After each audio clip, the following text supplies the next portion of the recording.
Jai Hind everyone. Today we are going to read two poems of Robert Frost. Robert Frost एक बहुत ही जाने माने poet रह चुके हैं जिन्होंने अक्सर ही बहुत ही छोटी छोटी चीज़ों का एग्जाम्पल लेकर आम जिंदगी की परेशानियों पर, आम जिंदगी की घटनाओं पर रोशनी डाली है। तो आज हम यहाँ पर दो उनकी कविताएं पढ़ने वाले हैं। पहली है डस्ट ऑफ स्नो और सेकंड है फायर एंड आइस।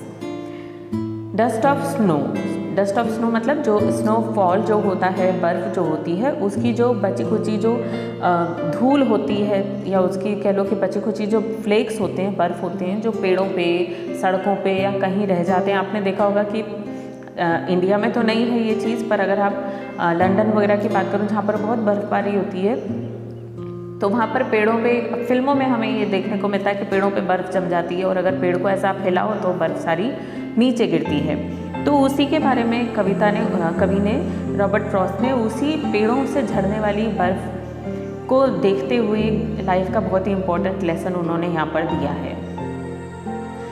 पढ़ते हैं। The dust of snow, the way a crow shook down on me, the dust of snow from a hemlock tree has given my heart a change of mood and saved some part of a day I had rued.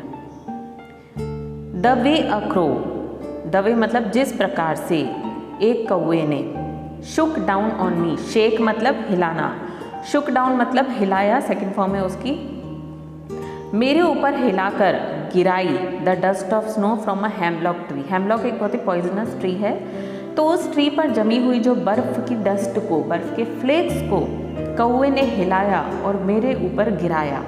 इस घटना ने has given my heart a change of mood and saved some part of a day I had rued. Rued मतलब बर्बाद करना, waste करना।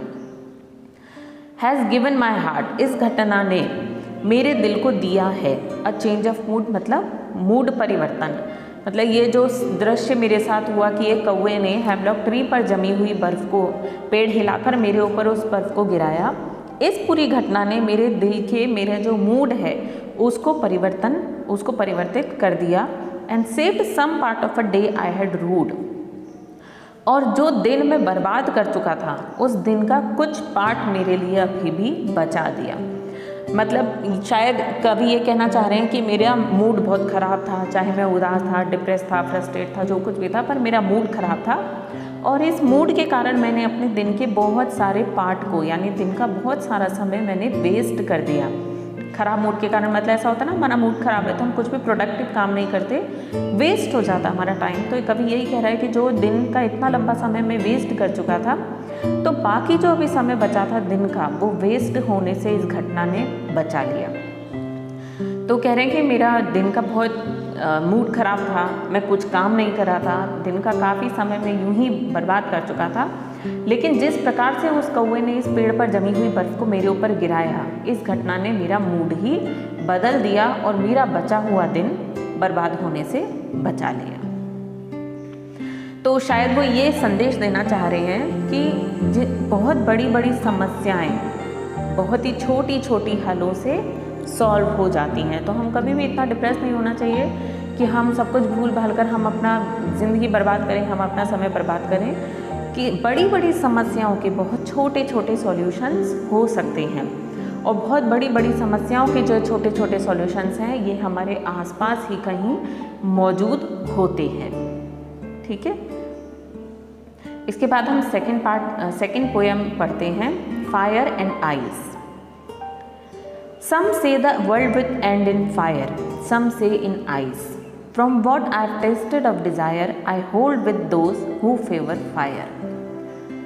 इस कविता में Robert Frost बात कर रहे हैं कि जैसे हम अक्सर बात करते हैं कि दुनिया का अंत कब होगा, कैसे होगा, बहुत सारी किंवदंतियाँ यानी कि फोक टेल्स भी इसके बारे में हम सुनने को मिलते हैं। तो ये कवि वही कह रहे हैं कि कुछ लोग कहते हैं कि जो संसार है वो अग्नि में ख़त्म होगा, मतलब आग लगेगी, फायर, जैसे कहते हैं ना कभी बहुत बड़ा मीटियोर आकर टकराएगा और पूरी धरती में ब्लास्ट होगा, जिस प्रकार जो थ्योरी मानी गई है डायनासोर के विलुप्त होने की। तो कुछ लोग विश्वास करते हैं कि ये दुनिया भी ऐसे ही समाप्त होगी, किसी दिन कोई मीटियोर आकर टकराएगा, या फिर ग्लोबल वार्मिंग ही आजकल बहुत होने लगी है कि इतनी गर्म हो जाएगी धरती और गर्म होकर फट जाएगी। तो कुछ लोग ये कहते हैं कि दुनिया का अंत आग में जलकर होगा, कुछ लोग कहते हैं कि आइस एज आ जाएगा।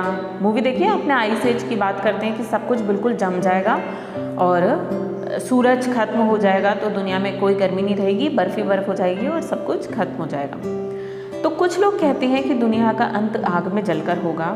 कुछ लोगों का ये मानना है कि दुनिया का अंत आइस एज के तौर पर होगा, बर्फ में जमकर होगा। From what I have tasted of desire, taste करना मतलब चखना या पहचानना किसी चीज़ को, डिज़ायर मतलब इच्छा। तो जो मैंने इच्छा, जो मैंने ये किसी चीज़ को पाने की ख्वाहिश का जो मैंने ये स्वाद चखा है, उसके बारे में जो मैंने जाना है, तो मैं ये होल्ड विथ दोस्त मतलब उनके साथ खड़ा हूँ, यानी कि मैं उनसे सहमत हूँ जो फायर का फेवर करते हैं, जो ये कहते हैं कि दुनिया आग में जलकर समाप्त होगी, मैं उनका साथ देता हूँ।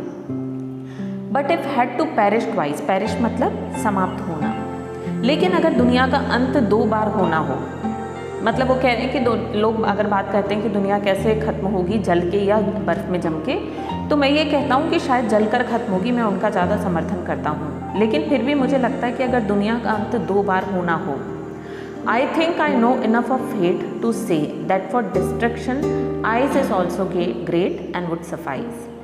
लेकिन अगर दुनिया का अंत 2 बार होना हो, तो मुझे लगता है कि मैं नफ़रत को भी अच्छे से जानता हूँ। टू से, ये कहने के लिए मैं इतनी नफ़रत को भी जानता हूँ कि मैं ये कह सकता हूँ कि डिस्ट्रक्शन, तबाही के लिए आइस भी बहुत ही ग्रेट है, मतलब आइस भी पूरी तरह से पर्याप्त है। सफाइस मतलब पर्याप्त रहेगी, मतलब दुनिया का अंत करने के लिए आइस भी पर्याप्त रहेगी। अब यहाँ पर हम इस भावार्थ को समझेंगे। तो फायर का मतलब, एक लिटरल मीनिंग में इसका शब्दार्थ है आइस, लिटरल मीनिंग है इसका आग, और आइस का लिटरल मीनिंग है बर्फ यानी कि ठंड। तो दुनिया का अंत 2 तरह से हो सकता है, या तो आग में जल के कि कोई मीटियोर टकराए, ग्लोबल वार्मिंग हो और दुनिया जल जाए, और या फिर आइस में हो सकता है कि पूरा जलवायु परिवर्तन हो जाए, सूरज की गर्मी ना रह जाए और दुनिया बर्फ में जम जाए, आइस आ जाए और दुनिया खत्म हो जाए। लेकिन रॉबर्ट फ्रॉस्ट ने यहाँ पर फायर की तुलना की है डिज़ायर से, यानी कि लालच, लालच की अग्नि, या फिर एक दूसरे से ज्वलनशीलता, जेलस की अग्नि, ठीक है। और जब आइस का उन्होंने बात की तो उन्होंने आइस को तुलना की है नफ़रत, जो हम कहते हैं दिल ठंडा पड़ जाना, मतलब जम जाना, मतलब नफ़रतों के कारण एक दूसरे के प्रति इनडिफरेंट हो जाना। तो फायर की तुलना है जेलसी से या ग्रीड से, और आइस का कंपेयर किया गया है नफ़रत से या इनडिफरेंस से। तो रॉबर्ट फ्रॉस्ट का ये कहना है कि इतनी दुनिया में जो जलन है, एक दूसरे से आदमी एक दूसरे की जल रहा है, ईर्ष्या कर रहा है, या लालच की अग्नि में जल रहा है, तो ये लालच और ये ईर्ष्या दुनिया का अंत करने के लिए काफ़ी है।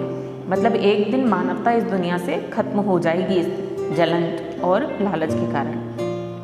और दूसरी तरफ जो आदमी एक दूसरे से नफ़रत कर रहा है, तो वो नफ़रत भी दुनिया को समाप्त करने के लिए बिल्कुल पर्याप्त है, ठीक है। तो इस प्रकार रॉबर्ट फ्रॉस्ट ने आग और बर्फ़ की सिंबल लेते हुए, उनकी सांकेतिक भाषा को यूज़ करते हुए उन्होंने ये बताया है कि जो दुनिया में जलन है और नफ़रत है, ये एक दिन इस दुनिया को समाप्त कर देगी, ठीक है। मैंने, अगर आपने मेरे वीडियो देखा हो तो एक मेटाफर और सिमिली का वीडियो आपको डाला है, तो आप इस कविता को और बेहतर तरीके से समझने के लिए मेटाफर और सिमिली को समझिए। यहाँ पर मेटाफर का इस्तेमाल करके, फायर और आइस को मेटाफर की तरह यूज़ करके रॉबर्ट फ्रॉस्ट ने नफ़रत और ईर्ष्या के बारे में बताया है। इन दोनों पोएम के जो क्वेश्चन आंसर्स हैं वो हम नेक्स्ट वीडियो में डिस्कस करेंगे। Thank you.